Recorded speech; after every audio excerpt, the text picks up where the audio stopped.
Dans un précédent tuto, je vous expliquais plusieurs notions au niveau de la perspective. Une maison, des personnages qui s'insèrent dans le décor. Donc là, je vais faire un petit topo uniquement si on a besoin d'inscrire plusieurs personnages sur un décor. Si on a un sujet qui présente une rue, une plage, une place, un quai de gare, enfin vous pouvez imaginer plein de situations, on a besoin d'insérer des personnages. Si je pars du principe que mon personnage adulte fait cette taille-là, je peux avoir d'autres personnages qui vont être légèrement plus petits et je peux aussi avoir des enfants. Donc bien évidemment, c'est juste pour dégrossir les volumes. Bien évidemment, le sol, on fait quelque chose de simple au départ. On est sur une place régulière, plate. Donc, je vais à nouveau avoir ma perspective avec ma ligne d'horizon. Et je suis obligée de mettre un personnage type. Donc, admettons une plage de Normandie avec la marée basse et puis il y a beaucoup de sable. Donc, si mon premier personnage de base est là, sur un autre tuto, j'expliquerai les proportions du personnage. Je vais faire simple. Il faut au moins que votre personnage ici, l'entrejambe, soit au milieu. Comme ça, vous placez la tête, le buste, les bras, les jambes. Voilà, c'est un schéma. Lui, c'est mon modèle d'adulte type. Donc, il a un axe qui va de la tête aux pieds.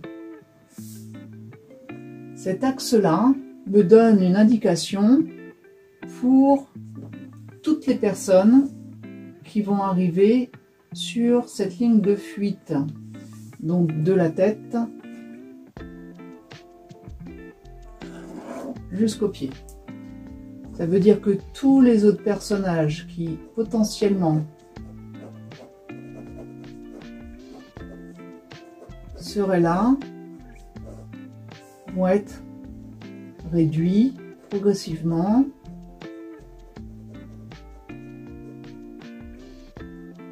Etc. Si j'ai d'autres personnages qui sont sur la plage, en fait, je vais partir du principe ici que grosso modo la tête va être là, les pieds vont être là, ce qui veut dire que si j'ai un personnage qui se situe là, plutôt vers le milieu, je prends à nouveau cet axe de référence, une perspective, pied, tête, et à nouveau, j'ai mon zombie numéro 4 qui se dirige inexorablement vers la plage.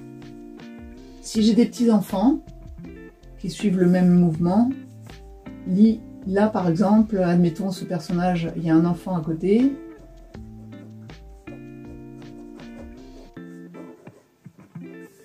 À nouveau, j'ai une autre référence, un axe qui va se situer ici. Ce qui veut dire que tous les enfants éventuellement qui vont être sur cet axe-là vont avoir quasiment le même volume. Je peux avoir un enfant qui soit un petit peu plus grand, un grand frère. Bon, je vais les mettre un peu en mouvement parce que ça fait vraiment au secours, c'est la fin du monde. Et voilà, on peut avoir un enfant qui soit assis. Donc là aussi, ça nécessite de bien connaître les proportions. Un autre qui fasse le château de sable en même temps.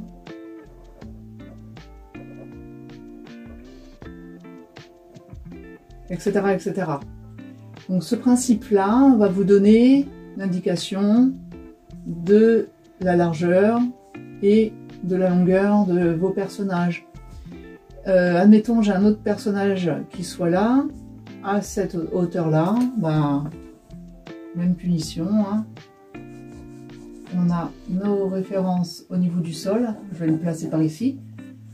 On va dire que c'est un enfant, donc il va être un peu moins haut. Et à nouveau, tac.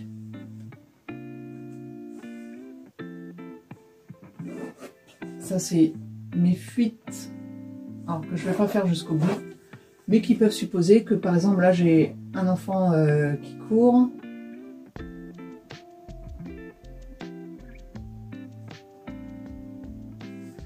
Derrière un autre.